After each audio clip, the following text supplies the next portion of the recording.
નમસ્કાર students, welcome again to essential electricals. આજના લેક્ચરમાં આપણે વાત કરીશું કે આપણે જ્યારે સિસ્ટમના વોલ્ટેજ અને પાવર ફેક્ટરની ટ્રાન્સમિશન લાઇન છે એના ઉપર કેવી રીતની અસર પડતી હોય છે. બરાબર છે. તો આજના લેક્ચરમાં આપણે 3 વસ્તુ વિશે વિચારશું કે જ્યારે સિસ્ટમના વોલ્ટેજ અને પાવર ફેક્ટર આપણે વધારીશું ત્યારે કંડક્ટરની સાઇઝમાં શું ફેર થશે, ત્યારે સિસ્ટમના વોલ્ટેજ અને પાવર ફેક્ટર એ વધારે રાખશું તો ટ્રાન્સમિશન એફિશિયન્સીમાં શું ફેર પડશે, અને સિસ્ટમના વોલ્ટેજ ઉપરથી તમારો સિસ્ટમમાં વોલ્ટેજ રેગ્યુલેશન છે એના ઉપર શું અસર પડતી હોય છે. તો આ 3 વસ્તુ વિશે આજે આપણે વિચારવાના છીએ. ઓકે, સો ચાલો લેક્ચરને સ્ટાર્ટ કરીએ. તો સૌથી પહેલાં જોઈએ તો સૌથી પહેલી વસ્તુ એટલે કે સિસ્ટમના વોલ્ટેજ અને પાવર ફેક્ટર એટલે કે ટ્રાન્સમિશન લાઇન વોલ્ટેજ V અને power factor cos 5. Okay, this is nothing but load power factor છે આ. બરાબર. તો આ બંને વિશે વિચારવાના છીએ કે જ્યારે સિસ્ટમના વોલ્ટેજ અને પાવર ફેક્ટરને વધારીએ ત્યારે કંડક્ટરની સાઇઝ ઉપર શું અસર પડતી હોય છે. સૌથી પહેલાં એના વિશે વિચારીએ. ઓકે, સો અહીંયા કીધું છે કે if you increase the transmission line voltage and power factor of load, volume of conductor will going to be decrease. બરાબર છે. આ તો સ્ટેટમેન્ટ કીધું છે, તો આ કેવી રીતે? બરાબર. તો સૌથી પહેલાં વાત કરીએ, લેટ્સ સે કોઈ ટ્રાન્સમિશન લાઇન છે એમાંથી જેટલો પાવર ટ્રાન્સમિટ કરવામાં આવે છે એ પાવર છે P ઇઝ ઇક્વલ ટુ, જો સિંગલ ફેઝ ટ્રાન્સમિશન લાઇનની વાત કરીએ તો શું થશે, VI cos 5. ઓકે, આ તમારા લાઇન વોલ્ટેજ થશે, લાઇન કરંટ થશે અને આ લોડ પાવર ફેક્ટર થશે. 3 ફેઝની વાત કરીએ તો શું કરવું પડશે આપણે, લેટ્સ સે બેલેન્સ્ડ પાવર સિસ્ટમ છે તો આપણે 3 ટાઈમ્સ મલ્ટીપ્લાય કરી દઈશું તો આપણો થશે ટોટલ ટ્રાન્સમિટ કરવામાં આવતો પાવર. ઓકે, તો આ થઈ ગયા તમારા phase voltage, phase current cos 5. બરાબર. અને મારે ફેઝ વોલ્ટેજને લાઇન વોલ્ટેજમાં કન્વર્ટ કરવા હોય તો કેવી રીતે થશે, તો V line voltage is nothing but V divided by √3. Okay, sorry, V phase voltage is equal to શું થશે, V line voltage divided by √3. તો આ ઇક્વેશનમાં હું જો કિંમત મૂકી દઉં તો શું થશે, P is equal to 3VL divided by √3 I cos 5. √3 cancel થઈ જશે તો આપણો ટોટલ પાવર કેટલો થશે, √3 VL I cos 5. તો આ થઈ ગયો તમારો total power in terms of line voltage. Okay, આની ઉપરથી જો મારે કરંટની વેલ્યુ ફાઇન્ડ કરવી હોય તો હું શું કરીશ, તો શું થશે, P ડિવાઇડેડ બાય આ આખી ટર્મ છે કરંટ સિવાયની એને હું ડિનોમિનેટરમાં જવા દઈશ તો current I is equal to લખીશું P divided by √3 VL cos 5. Let's say આને આપણે ઇક્વેશન નંબર 1 કહી દઈએ. અહીંયા સુધી બધાને ખબર પડી હશે. આપણે શું કર્યું, સૌથી પહેલાં 3 ફેઝ સિસ્ટમ છે આપણી પાસે, એમાં પાવરનું ઇક્વેશન ફાઇન્ડ કર્યું, એમાં મારે જો કરંટની વેલ્યુ જોતી હોય તો કરંટનું ઇક્વેશન શું થશે એ લખ્યું. બરાબર છે. હવે આપણે શું ફાઇન્ડ કરવાનું છે કે મારા કંડક્ટરને જે સાઇઝ છે, કંડક્ટરનો એરિયા કહીએ કે કંડક્ટરનું વોલ્યુમ છે એને અને ટ્રાન્સમિશન લાઇન વોલ્ટેજ અને પાવર ફેક્ટરને શું રિલેશન છે એ મારે ફાઇન્ડ કરવું છે. બરાબર છે. હજી બીજી 2-3 વસ્તુ હું તમને યાદ કરાવવા માગું છું. ઓકે, સો રેઝિસ્ટન્સ આરની વેલ્યુ શું થશે, કોઈ પણ આને ભૂલી જાઓ, રેઝિસ્ટન્સ આરનું ઇક્વેશન શું થશે, that is nothing but ρL divided by A. અહીંયા રો શું છે, એલ શું છે અને એ શું છે તમને બધાને ખબર હશે. રો શું છે, તમારા કંડક્ટરની જે રેઝિસ્ટિવિટી છે એ થશે, એનો યુનિટ શું થશે, ઓમ ઇન્ટુ મીટર. એલ શું છે, તો એલ છે તમારા કંડક્ટરની લેન્થ ઓર લંબાઈ, એનો યુનિટ શું થશે, મીટર. એ શું છે, એ છે તમારા કંડક્ટરનું એરિયા અને ક્ષેત્રફળ. બરાબર, એનો યુનિટ શું થશે, મીટર સ્ક્વેર. બરાબર છે. આટલી વસ્તુ તમને ખ્યાલ હશે, હું લખતો નથી પણ તમને ખ્યાલ હશે. ટ્રાન્સમિશન લાઇનમાં થતો ટોટલ લોસ મારે ફાઇન્ડ કરવો છે. બરાબર છે. લોસ કેટલો થાય છે ટ્રાન્સમિશન લાઇનમાં એ ફાઇન્ડ કરવો હોય, PL. બરાબર, એલ શેના માટે યુઝ કરું છું, લોસ માટે. તો એ કેટલો થાય, I² R. પણ 3 ફેઝ ટ્રાન્સમિશન લાઇન હોય તો આપણે શું કરીએ, 3 વડે મલ્ટીપ્લાય કરવું પડશે. બરાબર. કરંટની વેલ્યુ આપણી પાસે છે. ઓકે, રેઝિસ્ટન્સની વેલ્યુ અહીંયા આપણે ફાઇન્ડ કરી. તો આ બંને વેલ્યુ છે હું જો આ ઇક્વેશનમાં રાખું તો શું થશે, 3 મલ્ટીપ્લાય બાય I², એટલે કે P. તો હું કિંમત મૂકી દઉં સૌથી પહેલાં તો VL cos 5 whole square multiply by ρL divided by E. બરાબર છે. અને આનું જો હું સોલ્યુશન ફાઇન્ડ કરું, બરાબર, આનું સિમ્પ્લિફિકેશન કરશું તો શું થશે? તો અંશમાં રહેશે આપણી પાસે પી સ્ક્વેર. હવે અહીંયા √3 છે, એનો સ્ક્વેર કરીશ એટલે કેટલું થશે? 3. A3 અને આ 3 કેન્સલ થઈ જશે, બરાબર છે. તો અંશમાં મારી પાસે રહેશે P square rho into L divided by VL whole square cos square 5 into A, બરાબર. લેટ્સ આ ઇક્વેશન નંબર આપણું 2 છે, બરાબર. તો આ થશે તમારું લોસ તમારી ટ્રાન્સમિશન લાઇનમાં કેટલો થાય છે એનું ઇક્વેશન. તો આ બે વસ્તુ આપણે યાદ રાખશું. સૌથી પહેલાં તો કેટલો પાવર આપણે ટ્રાન્સમિટ કરીએ છીએ, અને બીજી વસ્તુ ટ્રાન્સમિશન લાઇનમાં કેટલો લોસ થાય છે, બરાબર છે. આમાંથી અગર હું જો એ છે એને ઇક્વેશનનો કરતા બનાવું તો શું થશે? કારણ કે આપણે શું ફાઇન્ડ કરવાનું છે? કંડક્ટરનું વોલ્યુમ છે એના જોડે એનું કેવી રીતનું રિલેશન છે, બરાબર છે. અને કંડક્ટરનું વોલ્યુમ કહું, આ તો શું થશે? એ તો એરિયા માટે છે. વોલ્યુમ ફાઇન્ડ કરવું હોય તો શું કરશું? આપણે એને લેન્થ વડે મલ્ટીપ્લાય કરશું. ઓકે, તો સૌથી પહેલાં તો એરિયા ફાઇન્ડ કરવો હોય તો શું કરશું? આમાં એને આ ઇક્વેશનમાં કરતા બનાવીએ તો એનું ઇક્વેશન કેમ લખી શકું હું? તો એ થશે મારે પી સ્ક્વેર રો એલ અંશમાં તો સેમ રહેશે, બરાબર છે. VL સ્ક્વેર સેમ રહેશે, cos સ્ક્વેર 5 સેમ રહેશે. એ આ સાઈડ જશે તો PL છે એ ક્યાં આવી જશે? છેદમાં આવી જશે. ઓકે, આ થઈ ગયું તમારું ઇક્વેશન નંબર 3. ઓકે, આ ઇમ્પોર્ટન્ટ છે. હવે વાત કરીએ, એક જ મિનિટ, વાહકનું કદ અથવા કંડક્ટરનું તમારું વોલ્યુમ, બરાબર છે. હવે ફાઇન્ડ કરવું છે આપણે વોલ્યુમ ઓફ કંડક્ટર. તો વોલ્યુમ કેવી રીતે ફાઇન્ડ કરશું? That is nothing but 3 times તમારો એરિયા અને લેન્થ ઓફ દેટ કંડક્ટર. હવે એરિયા આપણે ઓલરેડી ફાઇન્ડ કરી લીધો છે, તો હું અહીંથી જ ઇક્વેશનમાં મૂકવાનો છું. આઈ થિંક તમને દેખાય છે, બરાબર છે. 3 મલ્ટીપ્લાય બાય એરિયા થશે આપણો P square rho L divided by VL square cos square 5 PL multiply by length. Okay, હવે આ ઇક્વેશનનું સિમ્પ્લિફિકેશન કરશું તો આપણને મળશે 3p square rho L square divided by VL square cos square 5 multiply by PL, બરાબર છે. લેટ્સ આ ઇક્વેશન નંબર છે તમારું equation number 4. Okay, I hope તમને અહીંયા સુધી ખબર પડી કે આપણે વોલ્યુમ ઓફ કંડક્ટર અને તમારું વોલ્ટેજ અને પાવર ફેક્ટર વચ્ચેનું રિલેશન કેવી રીતે ફાઇન્ડ કર્યું, બરાબર છે. અહીંયા તમે જુઓ છો તો P એટલે કે તમારો પાવર છે, બીજી વસ્તુ rho length of our conductor અને પાવર લોસ, આટલી વસ્તુ છે એ લેટ્સ એવું એઝ્યુમ કરીએ કે એ ચેન્જ થતી નથી. કેવી રહે છે? કોન્સ્ટન્ટ રહે છે, અચળ રહેશે. એ કેસમાં આ વોલ્યુમ તમારું છે, વોલ્યુમને લેટ્સ હું V વડે દર્શાવું અથવા વોલ્યુમ જ લખું છું. વોલ્યુમ એ કોના પ્રપોર્શનલમાં છે? તો આપણે ફાઇન્ડ કરવું છે કે વોલ્યુમ અને તમારું ટ્રાન્સમિશન લાઇન વોલ્ટેજ અને પાવર ફેક્ટર વચ્ચે કેવું રિલેશન છે. તો વી કેન સે વોલ્યુમ અને પાવર ફેક્ટર વચ્ચેનું રિલેશન કેવું થશે? Inversely proportional to but square of voltage, બરાબર છે. સેમ પાવર ફેક્ટરની વાત કરીએ તો inversely proportional to but square of power factor. Okay, આનો મતલબ શું થયો? જેમ તમે ટ્રાન્સમિશન લાઇનના વોલ્ટેજમાં વધારો કરશો તેમ તમારા વાહકનું કદ છે એ કેવું થશે? ઘટશે. જેમ વોલ્ટેજમાં વધારો કરશો એમ તમારા કંડક્ટરનું જે દળ છે એ કેવું થશે? ઘટશે. વોલ્યુમ કેવું થશે? ડિક્રીઝ થશે, બરાબર છે. આ જ રીઝનથી તમારા ટ્રાન્સમિશન લાઇન વોલ્ટેજ છે એ કેવા હોય છે? મતલબ ટ્રાન્સમિશન લાઇન વોલ્ટેજ હંમેશા કેવા હોય છે? તો કે વેરી હાઈ હોય છે, બરાબર છે. મેં વાત કરી હતી ટ્રાન્સમિશન લાઇન વોલ્ટેજ કેટલા હોય? 132 kV હોય, 220 kV હોય, બરાબર છે, 440 kV હોય. તો ટ્રાન્સમિશન લાઇનના વોલ્ટેજ આટલા બધા હાઈ શું કામ રાખવામાં આવે છે? કારણ કે આપણું જનરેશન તો આપણે 11 kV ઉપર કરીએ છીએ, પણ ટ્રાન્સમિશન છે આટલા હાઈ વોલ્ટેજ શું કામ કરીએ છીએ? કારણ કે આપણા ટ્રાન્સમિશન લાઇનના જે કંડક્ટર છે એનું વોલ્યુમ આપણે ઘટાડી શકીએ, અને જેમ વોલ્યુમ ઘટશે એમ શું થશે? કોસ્ટ ઘટશે, બરાબર છે.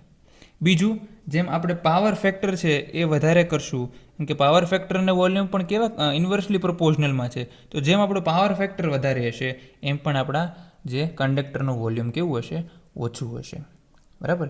એટલા માટે હંમેશા તમારો લોડ પાવર ફેક્ટર છે વધારે હોવો જોઈએ અને ટ્રાન્સમિશન લાઇનના વોલ્ટેજ વધારે હોવા જોઈએ, જેથી આપણા કંડક્ટરનું વોલ્યુમ ઓછું હોય.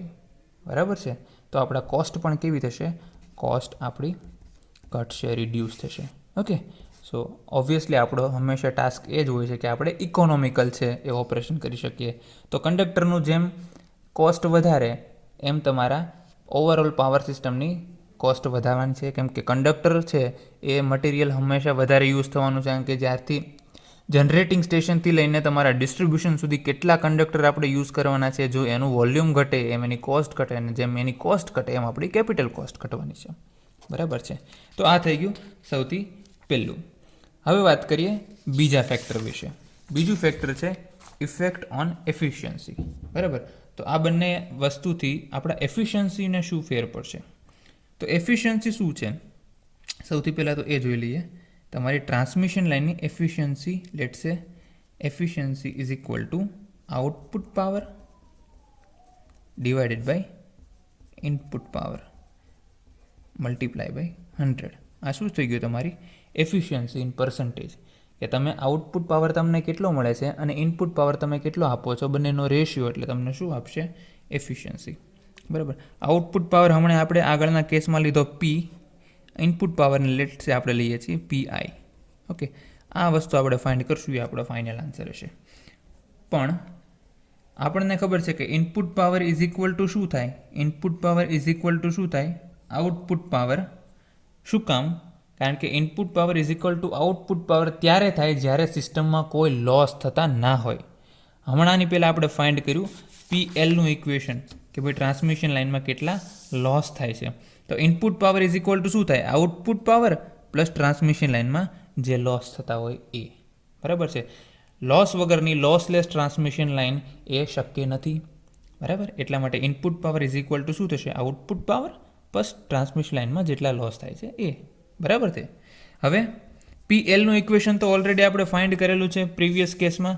બરાબર. એની વેલ્યુ તો આપણે અહીંથી જ મૂકી દઈશું. તો આપણે મૂકી દઈએ પી પ્લસ પીએલની વેલ્યુ ઇક્વેશન 2માંથી મૂકીએ છીએ. બરાબર છે. P square rho L divided by VL square cos square phi A. બરાબર. ક્યાંથી મૂકી? તો કે ઇક્વેશન 2માંથી આ વેલ્યુ આપણે લીધેલી છે. હવે અહીંયા ઇક્વેશન, લેટ્સ સે આને આપણે એક ઇક્વેશન આપી દઈએ. નેક્સ્ટ કયું આવે છે? Equation number 5. ઓકે. આને ઇક્વેશન નંબર 5 કહીએ તો અહીંયા P square rho L V L square cos square phi અને એની વેલ્યુ શું થશે? Area. Area is equal to શું થશે? Current divided by delta. Okay. So આ વેલ્યુ છે આપણે આ ઇક્વેશનમાં પુટ કરી દઈએ તો પી આઈનું ઇક્વેશન હવે શું થશે?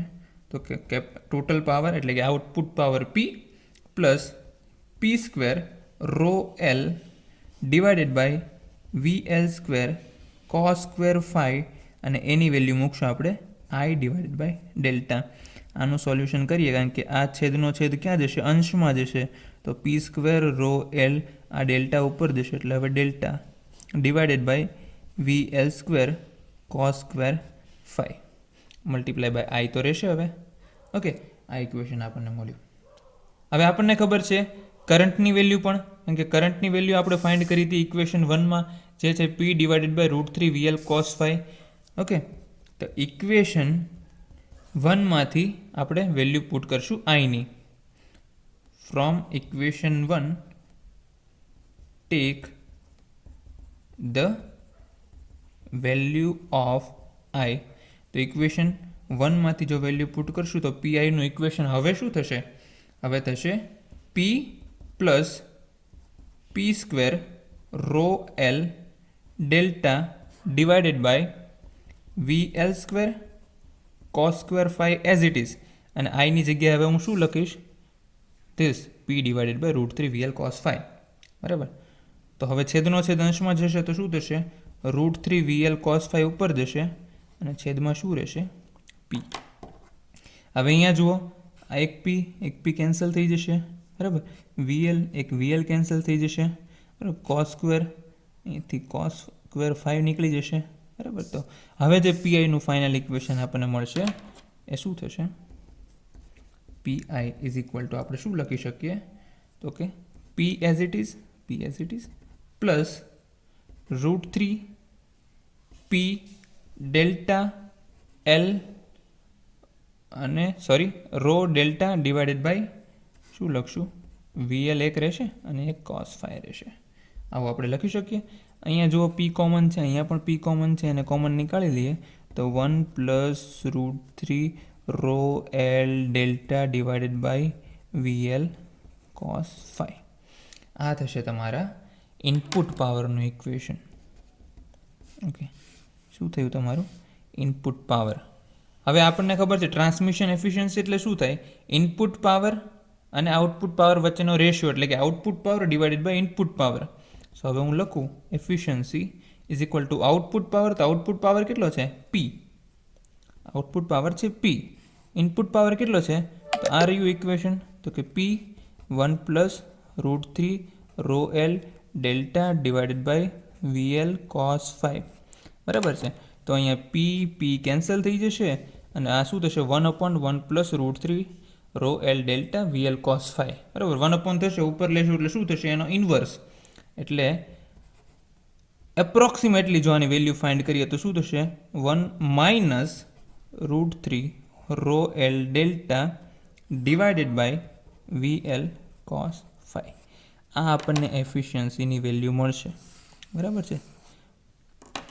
હવે આ ઇક્વેશનને થોડું આપણે ધ્યાનથી જોશું. હવે અહીંયા જુઓ, હવે રોની વેલ્યુ છે એ કોન્સ્ટન્ટ રહેવાની છે, એ ચેન્જ થવાની નથી. ટ્રાન્સમિશન લાઇનની લેન્થ છે એ બદલાવાની નથી. ડેલ્ટાની વેલ્યુ પણ ચેન્જ નથી થવાની. એનો મતલબ શું થયો, તમે સિસ્ટમના વોલ્ટેજ જેમ ઇન્ક્રીઝ કરશો અને અથવા સિસ્ટમનો પાવર ફેક્ટર જેમ ઇન્ક્રીઝ કરશો એમ આ ટર્મ કેવી થશે, આ ટર્મ નાની થશે. અને જેમ આ ટર્મ નાની થશે એનો મતલબ 1 માઇનસ આપણે ઓછું કરવું પડશે. એનો મતલબ તમારી ટ્રાન્સમિશન એફિશિયન્સી છે એ ઇન્ક્રીઝ થશે. સમજાય છે? VLની વેલ્યુ જેમ વધારે હશે, પાવર ફેક્ટરની વેલ્યુ જેમ વધારે હશે, એમ આ ખાલી આટલા પોર્શનને તમે વિચારો, આટલો જ પોર્શન, તો એ પોર્શનની વેલ્યુ કેવી થશે, જેમ તમારો છેદ વધારે એમ તમારી આ વેલ્યુ કેવી થાય, ઓછી થાય. અને જેમ આ ઓછી થશે, કારણ કે આપણે છે ને મારથી 1માંથી માઇનસ કરવાનું છે, પ્લસ કરવાનું હોત તો આ વેલ્યુ આપણે વધારે જોતી હતી, પણ માઇનસ કરવાનું છે એટલે આ વેલ્યુ આપણે નાની કરવી છે. તો નાની કેમ થાય, જો છેદ વધે. બરાબર, અહીંયા છેદ વધે તો શું થશે, 1 માઇનસ ઓછું કરવું પડશે. તો આપણે 1 માઇનસ જેમ ઓછું થશે એમ આપણી એફિશિયન્સી વેલ્યુ કેવી થશે, વધારે થશે. એનો મતલબ એવો થયો, તમારો VL અને પાવર ફેક્ટર cos phi ની જેમ વેલ્યુ વધારે હશે એમ તમારી ટ્રાન્સમિશન એફિશિયન્સીની વેલ્યુ કેવી થશે, વધશે. બરાબર છે. આ કન્ક્લુઝન મળ્યું આપણને. તો મેથેમેટિકલ વસ્તુ તો યાદ રાખવાનું છે, પણ સાથે જે કન્ક્લુઝન આપણે મેળવ્યું એ વધારે ઇમ્પોર્ટન્ટ છે, કે આપણા વોલ્ટેજ, ટ્રાન્સમિશન લાઇનના વોલ્ટેજ અને પાવર ફેક્ટર જેમ વધશે એમ આપણી ટ્રાન્સમિશન એફિશિયન્સી પણ ઇમ્પ્રૂવ થશે. એટલા જ માટે આપણું જે ટ્રાન્સમિશન છે એ હાયર વોલ્ટેજે કરવામાં આવે છે. બરાબર, કેમ કે આપણે ટ્રાન્સમિશન લાઇનના લોસ છે એ ડિક્રીઝ કરી શકીએ. ઓકે, હવે જોઈએ લોસની જ વાત કરીએ ફરીથી. હવે ત્રીજું ફેક્ટર કયું છે, effect on line percentage voltage drop. Okay, તો પર્સન્ટેજ વોલ્ટેજ ડ્રોપની વાત કરીએ તો એ પહેલાં પર્સન્ટેજ ડ્રોપ પહેલાં ખાલી આપણે વાત કરીએ કે કંડક્ટરમાં વોલ્ટેજ ડ્રોપ કેટલો થાય છે, પછી પર્સન્ટેજ ડ્રોપની વાત કરીએ. પહેલાં વોલ્ટેજ ડ્રોપ કેટલો થશે, તો લેટ સે તમારી પાસે કંડક્ટર છે, એનો રેઝિસ્ટન્સ R છે, એમાંથી કરંટ ફ્લો થાય છે I, તો વોલ્ટેજ ડ્રોપ કેટલો થશે, I × R. આરની વેલ્યુ આપણને બધાને ખબર છે, that is nothing but rho L by A. બરાબર છે. અને એની વેલ્યુ પણ આપણને ખબર છે, A is nothing but I divided by delta. તો એની વેલ્યુ અહીંયા પુટ કરીશ તો શું થશે, I divided by delta. Okay, so આ I કેન્સલ થઈ જશે. તો હવે ઇક્વેશન મારી પાસે વચ્ચે રો L અને ડેલ્ટા. આ થયું મને વોલ્ટેજ ડ્રોપનું ઇક્વેશન. હવે રો પણ કોન્સ્ટન્ટ છે, L પણ કોન્સ્ટન્ટ છે અને ડેલ્ટા કોન્સ્ટન્ટ છે, એ ક્યારેય ચેન્જ થવાના નથી. તો મારે જો પર્સન્ટેજ વોલ્ટેજ ડ્રોપનું ઇક્વેશન લખવું હોય, આ ખાલી વોલ્ટેજ ડ્રોપ હતો, હવે હું પર્સન્ટેજ વોલ્ટેજ ડ્રોપ લખું તો શું થશે, voltage drop divided by transmission લાઇનના વોલ્ટેજ કેટલા છે. બરાબર, તમારી ટ્રાન્સમિશન લાઇન 11 kV છે, 220 kV છે, 440 kV છે, 66 kV છે, એના જેટલા વોલ્ટેજ હશે એના વડે ડિવાઈડ કરશું અને મલ્ટીપ્લાય બાય 100, કારણ કે આપણે પર્સન્ટેજની વાત કરીએ છીએ. આ તમને શું આપશે કે ટ્રાન્સમિશન લાઇનમાં પર્સન્ટેજ વોલ્ટેજ ડ્રોપ કેટલો થાય છે. બરાબર છે. તો આ ઇક્વેશનને તમે ધ્યાનથી જોશો, ઇક્વેશન છે ને તો એમાં તમને દેખાય છે કે જો તમે ટ્રાન્સમિશન લાઇનના વોલ્ટેજ ઇન્ક્રીઝ કરશો તો તમારો વોલ્ટેજ ડ્રોપ છે એ ઘટશે. કેમ? કારણ કે આ બંને ઇન્વર્સલી પ્રોપોર્શનલમાં છે. અંશમાં જે વસ્તુ છે એ કોન્સ્ટન્ટ છે, એ ક્યારેય ચેન્જ થવાનું નથી. એનો મતલબ જેમ તમે વોલ્ટેજ ઇન્ક્રીઝ કરશો એમ વોલ્ટેજ ડ્રોપ ઓછો થશે. સમજાય છે? એનો મતલબ એવો થયો કે જો તમે સેન્ડિંગ એન્ડ વોલ્ટેજ છે એ તમારા છે 11 kV, તો તમારા રિસીવિંગ એન્ડ વોલ્ટેજ વીઆરની વેલ્યુ પણ નિયર અબાઉટ 11 kV હોવી જોઈએ ને, બરાબર છે? કારણ કે તમારા ટ્રાન્સમિશન લાઇનનો જે ડ્રોપ છે વીઆર ડ્રોપ લેટ છે એ કેવો થશે? મિનિમમ. બરાબર, એટલા જ માટે તમારા ટ્રાન્સમિશન લાઇનના વોલ્ટેજ છે એ કેવા હોય છે? હાઈ હોય છે. બરાબર, તો આ થઈ ગયું તમારે ઇફેક્ટ ઓફ વોલ્ટેજ ડ્રોપ. તો તમારે ટ્રાન્સમિશન લાઇનના વોલ્ટેજ જેમ વધારે હશે એમ વોલ્ટેજ ડ્રોપ પણ કેટલો થશે? ઓછો થશે. કેમ? તો કે તમારો જેમ વોલ્ટેજ વધારે ટ્રાન્સમિશન લાઇનના એમ તમારો ટ્રાન્સમિશન લાઇનમાં કરંટ છે એ ઓછો, અને જેમ કરંટ ઓછો એમ તમારા આઈ સ્ક્વેર આર લોસીસ, કારણ કે આઈ સ્ક્વેર આર લોસીસ એ ક્યાં છે? Copper losses. જેમ આઈની વેલ્યુ ઓછી તેમ આઈ સ્ક્વેરની વેલ્યુ ઓછી, જેમ આઈ સ્ક્વેરની વેલ્યુ ઓછી આખા લોસીસ ઓછા. એટલે જેમ લોસીસ ઓછા થાય એમ આપણે વધારે પાવર ટ્રાન્સમિટ કરી શકીએ ટ્રાન્સમિશન લાઇનમાં. એટલા માટે ટ્રાન્સમિશન લાઇનના વોલ્ટેજ હંમેશા કેવા હોવા જોઈએ? મોટા અક્ષરે હાઈ લખું તો પણ ઓછું પડે, બરાબર છે? તો ટ્રાન્સમિશન લાઇનના વોલ્ટેજ હંમેશા કેવા હોવા જોઈએ? હાઈ. ઓકે, સો આટલી 3 વસ્તુ આપણે આજના લેક્ચરમાં જોઈ કે ટ્રાન્સમિશન લાઇનના વોલ્ટેજથી વોલ્ટેજ ડ્રોપમાં શું ઇફેક્ટ થશે, તમારા પાવર ફેક્ટર અને ટ્રાન્સમિશન લાઇન વોલ્ટેજથી એફિશિયન્સીમાં શું ઇફેક્ટ થશે, અને તમારા પાવર ફેક્ટર અને ટ્રાન્સમિશન લાઇનના વોલ્ટેજથી તમારા કંડક્ટરના સાઇઝમાં શું ફેર પડશે. બરાબર, તો આ 3 વસ્તુ તમારે યાદ રાખવાની થશે. મેથેમેટિકલ ફોર્મેશન જુઓ અને સાથે એને થિયોરેટિકલી ઇમ્પ્લિમેન્ટ કરતાં પણ શીખો. બરાબર છે?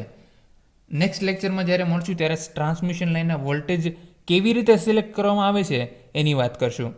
જો આ 3 વસ્તુ તમે સરળતાથી સમજી શકતા હો તો નેક્સ્ટ જે લેક્ચર છે બહુ ઇઝી થશે. બરાબર છે? આ જ ડિસ્કશન આપણે ફરી વખત કરવાનું છે. ઓકે, આ રિલેટેડ કોઈ પણ ડાઉટ હોય તો તમે કમેન્ટ સેક્શનમાં લખી શકો છો અને મને ડાયરેક્ટલી પણ કોન્ટેક્ટ છે એ કરી શકો છો. બરાબર, જો તમને વિડીયો ગમ્યો હોય તો તમે લાઇક કરી શકો છો અને ચેનલને સબસ્ક્રાઈબ પણ કરો. Okay, thank you so much. આવતા વખતે મળીએ. Thank you.